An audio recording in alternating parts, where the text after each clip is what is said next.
Thalassaemia আক্রান্ত রোগীদের চিকিৎসা সাহায্যের জন্য কাল্লা পৌরসভার ৩ নম্বর ওয়ার্ডের কাউন্সিলর সমজিৎ হালদারের উদ্যোগে একটি রক্তদান শিবির অনুষ্ঠিত হয়। মোট ৪০ জন রক্তদাতা রক্ত দিয়েছেন। সংগৃহীত রক্ত কাল্লা হাসপাতালে দেওয়া হয় থ্যালাসেমিয়া রোগীদের জন্য। উক্ত অনুষ্ঠানে উপস্থিত ছিলেন কাল্লা বিধানসভার বিধায়ক দেবপ্রসাদ বাগ এবং অন্যান্য কাউন্সিলরগণ।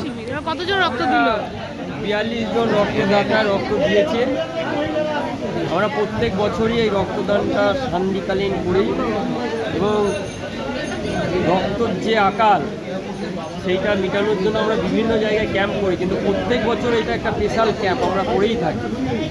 এটা ১৩ বছর ধরে এই রক্তদান শিবিরটি আমি করে আসছি।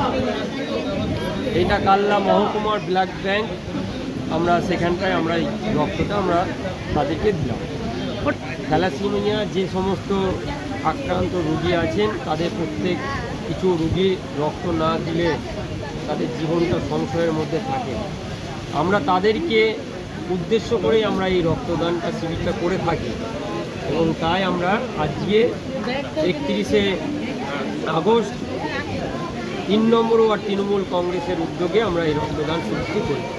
এখানে উপস্থিত কে কে ছিলেন আজকে? আমাদের এখানকার মেন উপস্থিত ছিলেন কাল্লা বিধানসভার বিধায়ক সম্মানীয় দেবপ্রসাদ বাগ মহাশয় এবং কাল্লা মিউনিসিপ্যালিটি বিভিন্ন ওয়ার্ডের কাউন্সিলরবৃন্দ এবং সমাজের বিভিন্ন স্তরের মানুষরা এখানটা উপস্থিত ছিলেন।